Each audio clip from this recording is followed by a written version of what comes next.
willkommen bei der letzten Talkshow der Woche. Willkommen Schweiz bei Virus. Virus, das ist euer Musiktag hier auf SF2. Ein Gast und mit ihm hören wir ganz viel Musik, die ihm wichtig ist, die ihm etwas bedeutet, die ihn prägt. Wir sind zurück aus der Sommerpause und darum gelten jetzt so Ausreden wie «Entschuldigung, ich musste an diesem schönen Freitag länger in der Body bleiben». Nicht mehr. Schauen wir das Wetter draussen an, bitte. Das funktioniert jetzt nicht. Das ist Pflichtstoff, die Sendung, jeden Freitagabend am 7. Uhr. Unser Gast heute sieht folgendermaßen aus. Er heisst Baba Uslender. Er ist Kosovo-Albaner. Granit heisst er korrekterweise, ist 22, kommt aus Hochdorf, Hofteren, das ist im Luzerner Seetal. Er spielt mit den Klischees und er ist Rapper. Sag mir, wer du bist. Ich komme aus Hochdorf. Aus Hochdorf, wenn er selber sagt. Er beherrscht mit seinem Rap den Pausenplatz und auch die Feuilletons von den grossen Schweizer Zeitungen. Und das, obwohl er noch nie eine richtige CD rausgebracht hat. Der Baba Uslender bringt seinen Sound via Internet raus. Das Ganze nennt sich Digital Release und mit dem hat er schon auf Platz 17 von den Charts geschafft. Baba Uslender ist Kult auf YouTube, schreibt dann aus 20 Minuten. Oder dort NZZ am Sonntag schreibt «Baba ist Zeitgeist» oder der Tages-Anzeiger, der titelt «Wie Bligg, aber albanisch und cool». Und Bligg finde ich ein gutes Stichwort, weil so wie der Blick will er mal werden, respektive er sagt, so wie der Blick werde ich mal so groß. Er spuckt grosse Töne und er ist auf einem guten Weg dorthin. Die YouTube-Video-Plattform auf dem Internet die beherrscht er schon ziemlich. Er holt mit einzelnen Videos bis zu 470'000 Klicks. Über 1 Million hat er im Ganzen schon geholt. Wer den Robin Rehmann, unseren Aussenkorrespondent, kennt, der probiert das seit 10 Jahren und hat es noch nicht wirklich geschafft. Der Baba hat es in einem halben gemacht. Sehr gut. Und ich kann mir vorstellen, es gibt immer wieder Menschen, die mal etwas von Baba gehört oder gesehen haben und finden, Jesus Maria, der ist doch doof. Ich behaupte, diese Menschen haben noch nie richtig hingelassen. Ich finde ihn nämlich richtig großartig lustig. Los mit dem. Ich Garagine, hole mir dort rein, eine BMW und marschiere. Hey ragazzi, Türen schlossen, keine Schlüssel, kann nicht öffnen. Hast du Vorschlag? Hast du Hammer? Besser nehmen Vorschlaghammer. Vorschlaghammer, Kollege, halt Schnorren und bleib hier. Guck mal, der Z4 ist auch geil. Okay, nehmen wir. Ich hab euch immer gesagt, ich hol den M3 mit oder ohne Leasingvertrag. Ich habe den Scheiße so satt. Der Baba Uslender. Wir testen heute seine Playboy-Qualitäten, weil er sagt von sich selber, ich bin ein Playboy. Wir spielen mit ihm aber auch Money-Motter-Songs, den findet er nämlich großartig. Und wir finden heraus, ob sein Rap auch ohne den albanischen Akzent wird funktionieren. Ich habe euch immer gesagt, wenn er selber will sagen, er ist ein Deftiger und für einen Ausländer ist er überraschend pünktlich, weil genau jetzt steht er vor unserer Haustür. Herzlich willkommen, the one and only Baba Uslender! Komm, nicht so schüch! Nicht so schick und schön. Komm rein! Baba, hoi, herzlich willkommen. Ciao, nimm Platz. Hast du gerne etwas zu trinken? Ja, was haben wir so? Also klassischerweise gibt es bei uns Sirup. Bier haben wir nicht. Sirup. Willst du ein Bierli? Ja. Du bist Willst ein du richtiger Sirup? Bützer. Zum Feierabend gibt es ein Bierli. Ja, zum Feierabend ist Gern. gut. Den ganzen Tag arbeiten. Würdest du Sirup trinken? Ja, trinke ich sogar ab und zu. Hast du gern? Aber Bier Ja. ist jetzt am Freitagabend schon ein bisschen Ja, besser. Bier ist glaube ich schon besser jetzt. Du, wir haben ganz viele schöne Zeitungsausschnitte von dir zusammengesucht. Eben zum Beispiel die NZZ am Sonntag, wo sagt, Baba ist Dankeschön. Zeitgeist. Es ist warm. Liest all das Zeug über Ist es dich? warm? Ja, es ist warm. Willst du da? Ja, ich lese es schon ab und zu. Wie findest du das, so viel in den Medien zu sein? Ja, am Anfang ist noch so cool und so. Mit der Zeit gewöhnst du dich dran. Wirklich? Bist Ja. du schon auf dieser Ebene, wo du sagst, voll normal, hey, ich bin schon wieder in der Zeitung? Ja, okay. Ich habe natürlich schon wieder Freude, wenn wieder so etwas Neues kommt. Das ist klar, aber es ist halt nicht mehr das gleiche Gefühl wie am Anfang. Am Anfang gehst du wirklich so, denkst du. Ich selber, Mann. Hey, was, Mann? Bist du eigentlich reich? Ich frage mich, verdient man Geld mit dem, was du machst? Ja. Schon? Ja, wir verdienen noch nicht genug Geld. Also ich sage, ich bin ehrlich, ich verdiene noch nicht so viel Geld, wie ich gerne will. Aber ich sage, ich verdiene eines Tages so viel, wie ich gerne will. Ah, alright. Du hast immerhin Du hast deinen deinen Job geschmissen, um Musik zu machen. Das ist ein bisschen... Übertrieben schnell gewesen. ja, also das ist jetzt ein bisschen übertrieben, als Job geschmissen. Ich habe sowieso eigentlich... ich wollte sowieso eine kleine Pause machen. Eigentlich habe ich zuerst unbezahlt genommen. Und dann ist ist es dem gerade der richtige unbezahlt. Zeitpunkt gekommen. Ich so, weißt du, ich bin 21 und dann denke Komm, ich habe eh genug Zeit zum Arbeiten. Ich probiere es jetzt, wenn es nicht klappt. Ich mache es ja gesagt, musst gar nicht mehr kommen. Und jetzt bist du sogar im Schweizer Fernsehen am Freitagabend zu bester Sendezeit. Wir wollen mit dir heute ein bisschen in all die Musik hineinhören, die für dich wichtig ist, die dich geprägt hat. Und für das gehen wir ganz am Anfang zuerst einmal auf Agro Berlin zum Sido. Super. Hohe Häuser, dicke Luft, ein paar Bäume. Menschen auf Drogen, hier platzen Träume. Klein in diesem Leben. Ich habe alle meine Freunde aus dieser Gegend. Was ist der Sido für dich? Wieso ist der wichtig? Der ist wichtig, weil durch bin ich auch irgendwie in das Rap-Zeug hineingekommen. Er ist auch einer der ersten, die ich gehört habe im deutschen Rap. Vor allem da mein Blog, das ist glaube ich einer der ersten Texte, die ich auswendig konnte damals. Du hast zu oft an den Klassenpartys im Vereinszentrum Sido vorgerappt. Ja, Sido habe ich eigentlich an der Schulfastnacht vorgerappt. Und ganz ehrlich, ich war so aufgeregt und ich habe voll verkackt. Wie aggro ist der Baba Uslender? Ganz ehrlich, ich sage so. Ich bin eigentlich gar nicht aggro. Kollege, ich bin wieder aggro, wenn mich so provoziert. Das ist schon Provokation. Schon aggressiv, oder? Ja, nein, aggressiv ist er nicht.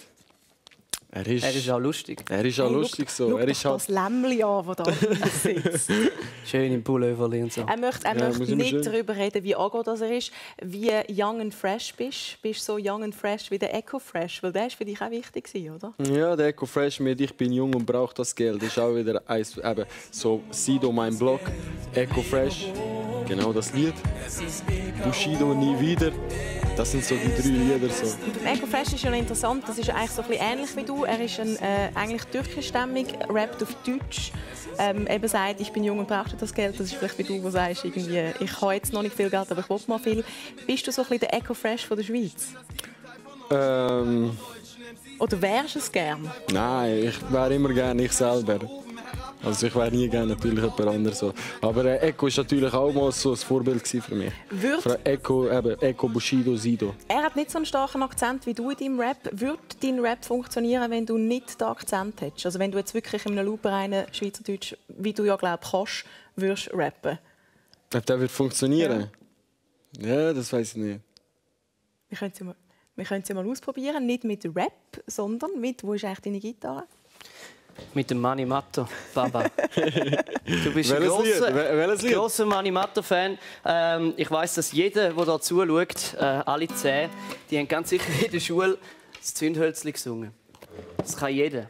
Ja, ich kann andere besser als Zündhölzli. Was andere kannst du besser? Im Ernst? Was ich noch gut finde, ist Hugo Sanders von ihm. Kennst du den? Hugo Sanders kenne ich auch nicht. Alles mehr in die Finger kommt, ist gut. Ah, genau. Okay, schnell feststellen, der Albaner kennt Mani Matter-Lieder besser als die 2 Schweizer an diesem Küchentisch da. Ja, aber komm, Zündhölzli probieren wir, oder? Ja, gib Das mal. Zündhölzli. Es nimmt mich jetzt Wunder, ob du da auf Astra ins Berndeutsch anbringst. Ja, ich mache... Soll nicht Baba Art machen? Nein, jetzt haben wir Mach die mal die Schweizer an. Matter. Ist gut. Ja, easy, probier's. Ich kann es. Ich habe ein Zündhölzli angezündet und das hat eine Flamme gegeben. Und ich habe für Zigaretten Feuer vom Hölzli nehmen. Aber das Hölzli ist davon gespickt und auf den Teppich gekommen. Und es hat noch fast ein Loch im Teppich gegeben davon. Ja, man weiss, was kann passieren. Wenn man nicht aufpassen yes. Und so weiter. Aber du kannst das sehr gut. Du könntest, wenn es mit Baba Uslender nicht würde klappen, könntest du dich auch als Mani Matter-Ding, wie sagt man dem, Coverband oder so. Mani Matter Shippy-Style. Mani Matter Shippy-Style. Du bist aber nicht nur Mani Matter-Fan, Albaner, Rapper, sondern du bist auch ein Playboy, sagst du von dir selber. Und deine Playboy-Karriere hat gestartet mit einer Frau, die ich zum Schreien schlecht finde, nämlich Mariah Carey. Was ist dir passiert, dass aus dem Granit, aus dem jungen, unschuldigen Granit ein Playboy geworden ist? Das war so eine Geschichte mit 16. Erzähl. Ja, was war? Was stimmt? Ich habe eine... Wie sagen wir, mit 16 dann plötzlich... Ich weiß nein, es war nicht verliebt. Es war einfach so eine Schwärme oder so ein Gefühl haben. Wahrscheinlich ein bisschen verliebt oder so. Auf jeden Fall, ich hatte noch keine Ahnung und so. Und das ist so, wenn man in einer Frau von Anfang an so alles gibt. So, ich habe ihr noch so Briefe geschrieben und so Gedichte und so Sachen. Und, ja, und Das ist aber nicht dazu Mariah Playboy, das Carey. ist ein Romantiker. Ja, am Anfang nachher hat eben Playboy-Karriere gestartet. Also ich habe jetzt gedacht, du erzählst uns eine Geschichte, wie du zu Mariah Carey Slow danced hast in einem Schullager und dann das erste Mal einer richtig an den Arsch gehabt hast. Ah nein, Mariah Carey, das ist so ein Song, den sie mir mal geschickt hat. Und durch das bin ich nachher... Ja, das passt irgendwie gar nicht so recht zu dir. Aber du sagst immerhin, nachher hat die Playboy-Karriere gestartet. Genau. Der Baba Uslender ist ein berühmt-berüchtigter Flirtkönig. Er macht in der Langstrasse in Zürich oder an einem Konzert immer einiges so ein bisschen klar. Er hat vorher übrigens gerade unsere Maskendamen angemacht.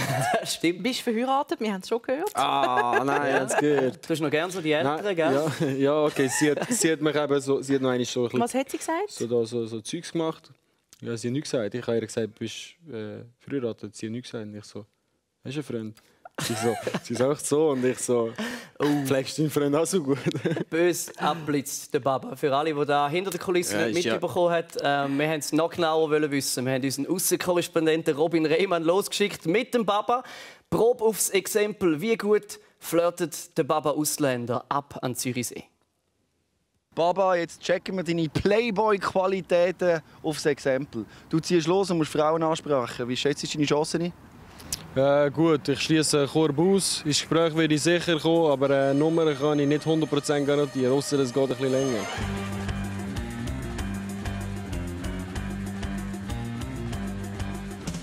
Was sag ich?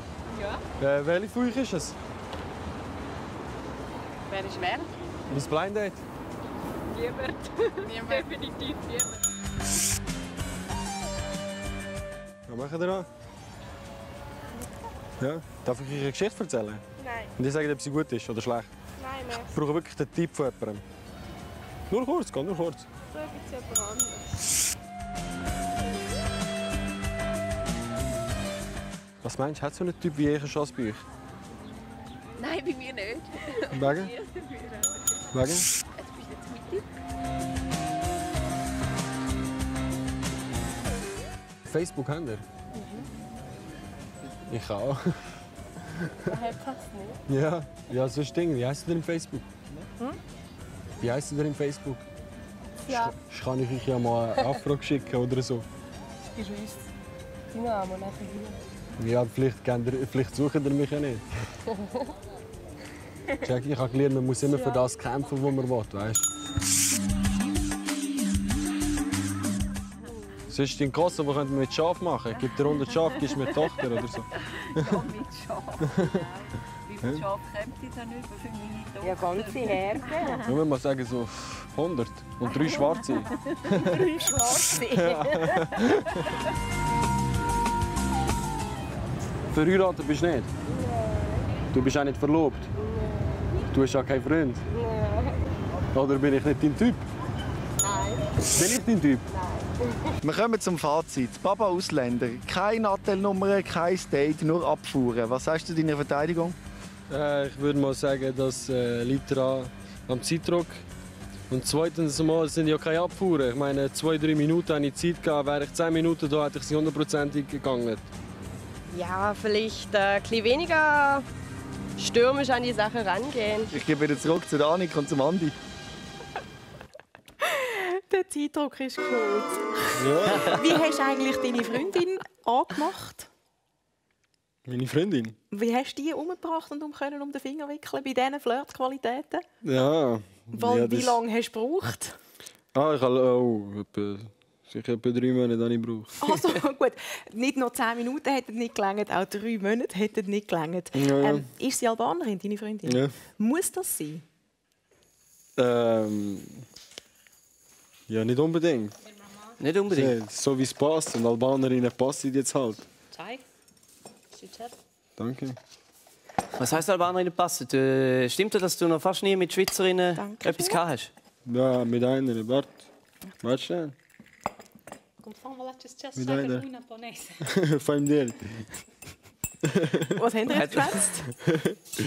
Nicht. Was nicht? Was nicht? Nein, wegen dem Tee. Ja. Was ist Weißt das? du für Tee? Schwarzsee, oder? Ja, ich weiß Du nicht. weißt es nicht. Du bist das da Albaner. Warte. Ja, wir trinken nie Tee daheim, aber das ist Schwarztee, bin mir sicher. Wenn Albaner Tee trinken, dann ist Schwarztee. Dann ist Schwarztee, okay. Wie sagt man Prost? So. Machen wir das überhaupt mit dem Tee? Das machen wir wohl. Nein, Wir haben hier gerade ein gutes Thema gehabt. Wir haben noch den Soundtrack zum albanischen Tee. Unikatil, sagt man. Wie sagt man es richtig? Der Rapper? Ist das der JC von Albanien? Das ist der Gröbste. Was ist das für ein Typ? Wie heisst der? Unikatil. Rappt auf Albanisch? Rappt auf Albanisch. Unikatil heisst einzigartig und skrupellos. Wieso rappst du eigentlich auf Albanisch? Das erste Mal, ich rappe nicht auf Albanisch, weil man kann so eine Unikatil nicht übertreffen, das ist mal das Erste. Zweitens Mal habe ich nicht so einen grossen Wortschatz auf Albanisch, um so gut zu rappen. Also, ich meine, ich bin hier geboren. Mir fehlt schon der Wortschatz auf Deutsch. Checkst, mir fehlt schon auf Deutsch und jetzt noch. Man muss mit dem umgehen, was man hat. Das ist doch nicht so. Ja, und das machst du nicht schlecht, aber bei dir faszinierend, du schaust ja deine Jungs um dich, Uslender Productions heisst deine Crew. Und man sagt ja auch so, und Albaner, die erkennen sich immer selber. Man merkt, wenn du in den Raum reinkommst und so, merkst du ein bisschen, wer jemand von euch ist und so. Und das nimmt uns jetzt Wunder. Wie viele Ausländer ist noch im Baba Uslender drin? Und wie viele Ausländer siehst du vor allem aus anderen Leuten raus? Wir spielen mit dir raus oder Innenländer. Mach mal etwas. Erkenn uns die Leute. Baba. Hoi Baba, was meinst du? Bin ich Schweizerin oder Ausländerin? Ja, du bist ganz sicher Schweizerin. Du musst gar nicht so schauen. Wieso? Einfach? Einfach. Gut. Nimmt uns Wunder. Ausländer oder Inländer? Ich zahle mit Euros, ich bin Deutsche. Ah! Ja, da haben wir die Böse reingelegt. Nein, ist wirklich Deutsche. Ja. Aber die Deutschen reden doch Deutsch. Die können kein Schweizerdeutsch. Ja, wenn sie die ist vielleicht gleich lang ja, in der Schweiz die ist wahrscheinlich irgendwo aus der Grenzregion. Schau, Regeln sind Regeln. Du kannst auch Schweizerdeutsch. Grossvater war ein Deutscher und jetzt sind sie ein bisschen Deutsche. Wobei, du bist auch ein Schweizer. Willst du den nächsten probieren? Ja, zeig mal den nächsten. Zeig den nächsten. Okay, erst habe ich verkackt. Hallo, was meinst du? Bin ich Schweizer? Chink. Du sagst ein Chink? Ja. Was war das für ein Akzent? Okay, nein, der hat nur so da. Der hat nur so da, ich bin mir sicher. Was sagst du? Ah, fuck, was ist das? Definitive Antwort 3, 2, 1. Schweizer. Schweizer. Schweizer. Lösung bitte. Ich bin Franzose. Voilà, merci. Der Grand Nation, aber nochmal Pech gehabt. Ja, wie machst du das bei deinen Kollegen? Du hast da bei den Ausländer Productions, du hast irgendwie Pass. Zeig mal einen Albaner, ich weiß es. Zeig mal einen Albaner. Also, wir schauen mal, wer der Nächste ist. Ist das echt ein Albaner? Warte, ich muss schnell ein Video machen. Hey Baba, was meinst du? Bin ich Schweizer oder Ausländer? Da ist es schwierig, blond. Gibt's? Ja, okay, mein Cousin ist auch blond. Es gibt schon blond. Gut, der ist gefärbt blond, oder? Ja. Der ist nicht echt blond. Der ist, glaube ich, Albaner. Baba sagt Albaner, also Ausländer? Ja, ich glaube, ja, Ausländer. Lösung bitte. Baba, ich bin reiner Schweizer mit einer Schweizer Mutter und einem Schweizer Vater. Wow. Du musst nicht so reden. Ja. Nervt dich das, wenn das Leute machen? Nein. Die Schippi-Slang. Reden die alle Kids so fangen? Ja, er redet viel so. Okay, einen haben wir noch, Baba. Jetzt musst du deine Ehre retten. Jetzt musst du deine Ehre retten, ja. Okay, komm, zeig noch einen. König der Ausländer. Hey Baba, was meinst du? Bin ich Schweizer oder Ausländer? Du bist Ausländer. Das ist aber schnell gekommen. Ja. Wieso? Du bist ihm gerade angesehen. Okay. Von wo kommt er? 3, 2, 1, Tipp. Balkan. Das ist fies. Balkan, sagt der Baba, wir hätten gerne die Lösung. Ich bin Mazedonier. Ja, siehst du? Ein Punkt zur Ehrrettung. Siehst Hot Baba. Gib noch ein Foto, wie alle, die bei uns den munteren Spielteil bestehen. Also, so. Das ist Freestyle. Ist gut, Sitzfrisur. Tada! Moment, du musst noch aufwärmen, weißt du, ist eine alte hat immer Kamera. eine Ewigkeit mit dieser Kamera. Du hast gesagt, du rappst nicht auf Albanisch, weil an Unikatil kommst du eh nicht hin. Du sagst aber ganz selbstbewusst, ich werde mal so gross wie der Blick. Wieso bist du so selbstbewusst? Okay, das muss ich jetzt mal klarstellen. Ich sage nicht, ich werde so gross wie der Blick, sondern ich hoffe, ich werde mal so gross wie der Blick. Obwohl, wenn ich so denke, der Blick hat über 100'000 verkauft. Wir haben nicht annähernd so viel verkauft. Ich denke mal, der Bligg ist der erste und letzte Schweizer Rapper, der Ja, aber sorry. Also so wird bleiben. Ja, aber das sagen ja alle, die so ein bisschen im Untergrund unterwegs sind in der Rap-Szene, sagen, der Bligg ist nicht mehr real, er hat uns verraten, die Street Credibility ist weg. Ja, das sind die Backpackers, die schnurren über mich genau das Gleiche. Das sind die nichts Besseres tun, als immer auf Technik schauen und Hauptsache schnell und mit ihrem Rucksack. Aber das heisst, dann müssen sie über andere motzen. Wenn du könntest entscheiden zwischen Street Credibility und Fame, würdest du dich eindeutig für den Fame entscheiden? Kommerziell. Sehr gut. Das ist mal eine ehrliche Antwort. Bist du ein guter Rapper? Ja. Ein klares Ja. So, wenn ihr da draußen findet, könnt ihr uns übrigens auch mitteilen. Könnt ihr die Sendung hineinschreiben auf virus.ch oder auf Twitter mit dem Hashtag VirusTV. Alle Backpacker vor allem herzlich eingeladen. Zum Bashen. Ist aber ein Thema, dein Rap polarisiert. Baba, wir haben einen gefragt, der sich im Hip-Hop auskennt. Der Virus-Hip-Hop-Experte, der Pablo Vögtli, sagt über deinen Rap, Baba. Wer ist das? Das ist der Bounce moderiert im Radio bei Virus. Ist der Baba Uslender ein mega guter Rapper? In meinen Augen nein. Das kommt aber nicht darauf an. Er ist dafür hure lustig, kann gut unterhalten und hat sich ein brutal gutes Netzwerk an den richtigen Leuten um sich herum aufgebaut. Mehr sage ich jetzt gar nicht, sonst gibt es nämlich Faust in die Schnorren. Wie hast du mit Haters? Faust in die Schnorren und so? Ich habe sie im Griff. Hast du sie im Griff? Ja, ich Hast du es einmal nicht im Griff gehabt? Ich höre nie Schlimmes. Ganz ein schönes Hater-Statement. Der Baba schreibt seinen Text nicht selber. Ich schreibe meine Texte nicht selber. Sicher? Soll der jetzt einen schreiben? Ich schreibe dir jetzt einen. Schnell einen an. Nein, kannst du einen Freestyle machen? Ah, Freestyle kann ich nicht. Das kann eben nur Backpackers. Aber das ist voll ehrlich. Freestyle kann ich nicht, aber Text das wollte ich nicht kennen. Sehr gut. Weil ich sage mir selber nicht, dass ich jetzt so voll der Rapper bin und drum und dran, sondern ich bin einfach der Baba. Ich bin einfach der Baba. Wo ist er eigentlich? Wieder Parkour machen. Wo ist er? Baba, wir sind schon fast wieder langsam durch und ich möchte gerne nicht mit dir noch weiterschwätzen, sondern mit dir singen, weil das machen wir mit all unseren Gästen bei Virus immer am Schluss der Sendung. Lustigerweise haben wir einen Song ausgelesen, den du auch nicht selber geschrieben hast, nämlich einen von einem anderen Rapper aus der Schweiz, vom Jimma, super Schweizer. Warum genau dieser Song? Super Schweizer, das ist Schweizerdeutsch. Okay, zuerst mal Jimma, sein Album. Ich glaube, der Jimma ist der erste Schweizer Rapper, von dem ich das Album gekauft habe. Also auch so ein bisschen eine Inspiration wie der Sido damals? Ja, genau. Das war mit dem Super Schweizer, als ich das Lied gehört habe. Das habe ich so gut gefunden. Du hast gesagt, wir müssen dir den Text ausdrucken. Wir haben den Ausdruck, du sagst, aber du verstehst gar nicht alles. Was ja, verstehst du nicht? Also jetzt verstehe ich es ja, das Trachtenhemdli.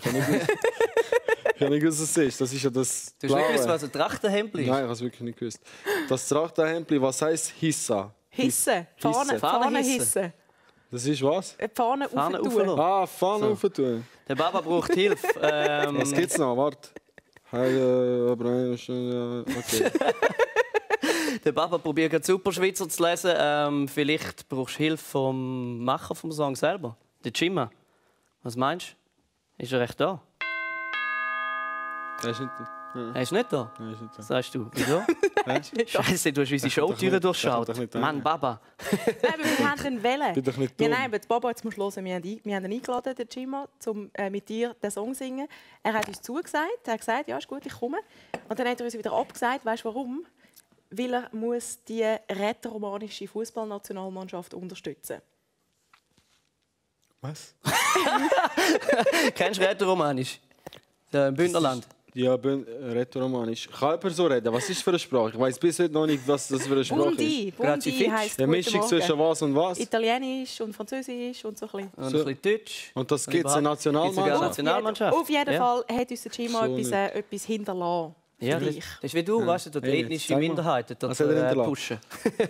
Der Jimma kann selber leider nicht kommen, aber er sagt einen Gruß, Baba. Ja. Hallo, hoi miteinander, ciao. Baba, Granit, Sali, Annik, Andi. Ich freue mich, ich habe gehört, dass heute ein Superschweizer gecovert wird von dir, Baba. Das finde ich grandios. Ich bin gespannt, ob du echt auch im Stroh geboren worden bist und deinen ersten Auftritt an einem SVP-Bauernmorgen hast. Ja, viel Spaß mit dem Song und ich kann leider eben nicht dort sein, weil ich unheimlich bin busy im Bayern München Shirt anlegen und habe sonst Stress mit Fußball. Kann darum leider nicht dort sein. Aber eben ja, viel Spaß und wir sehen uns bald, Baba. Ciao. Maschine, schenk mir deine goldene Platte. Und weißt du, es war schön, jetzt hat gerade vorher jemand getwittert, der kommt richtig sympathisch rüber. Das hätte ich gar nicht gedacht. Du hast schon wieder einen Fan mehr. Ja, super. Dank Virus. Und jetzt singen wir, oder? Jetzt holen wir nochmal 20 mehr. Darf ich schnell etwas sagen zum Jimma? Natürlich. Ich habe das Instrumental gemacht, ich werde das coveren. Ich habe es noch nicht fertig. Ich habe erst 4 Ziele ein also, du einen neuen Text schreiben dazu? Ja, ich schreibe einen neuen Text, aber ich nicht mehr genau die gleichen. Wie wäre es, wenn ich schnell meine ersten 4 Ziele mache und ab dort weiter? Absolut korrekt. Das ist in dem Fall eine Weltpremiere. Nein, okay, es geht nicht. Ich habe schon etwas drin. Aber ich mache schon so, a cappella, die ersten 4 Ziele. Absolut, los. Okay. Jo, geboren dort im Kosovo, bin jetzt schon seit ein paar Jahren da am Rumhocken da auf der Gondel am SVP. An einen Auftritt am SVP, pures Morgen. Wann kommt es raus? Ich nehme sicher ein paar alte wieder, ein paar alte Sprüche. Das kannst du gar nicht übertreffen. Wann kommt es raus? Wann können wir es haben, wenn es fertig ist? Wann kommt es? Ich schaue so früh wie möglich. Sehr gut. So früh wie möglich ist immer gut. Machen wir es, oder? Baba Uslender macht Schimmer, super Schweizer. Die Lieblingskäse. Lärm für meine Slang. Wow! Du musst! Der Schweizer Kuhstall Wahnsinn, aber bitte. Wow! Die Lieblingskäse. Baby, mach Lärm für meine Slang. Wow! Direkt aus Chur, meine Damen und Herren. Oh, geboren im Kuhstall auf Stroh, Jodlerkostüm angekleidet und los im Trachterhemdli, der Stolz von der Sippe mit einem fröhlichen Jodel von der Lippe. Mein Daddy Spur und meine Mäh ist die Frau vom Berg. Kühe machen Mu und Geissen machen Mäh. Ich bin cool im Dorf, echt faul und Sorte. Mein erster Auftritt am SVP-Bauer. Hab angefangen, eigene Art, eigen am Strom zum Piss und mir einen ab, geil am Miststock schnüffeln und einen ab, dreimal voll hei. Der Züsis Eier anschmeißen, yeah, hi, ja ho, baby, let's go. Ich bring den Kuhstall voll Knall, Rock'n'Roll, yeah. Wie Anna geschiss am Cannabis, am Sonntag triffst du mich Schweizer Fahne am Missen. Baba Uslender wie Virus. Und wenn ihr noch mehr von dem wollt, dann schaltet jetzt den Fernseher ab und das Radio ein. Wir schicken ihn ins Radiostudio von DRS. Virus dort spielt er seine Lieblingssongs. Und wir sind dann am nächsten Freitag wieder da. Und zwar mit einer, wo wir gar nicht gewusst haben, dass es sie überhaupt noch gibt. Die Schauspielerin und Sängerin Mia Eggerter. Jetzt viel Spass, wenn ihr gleich weiter Fernsehen schaut mit Technikwelten hier auf SF2. Und wir sagen schönen Freitagabend und schönes Wochenende. Baba, danke. Merci für die Einladung.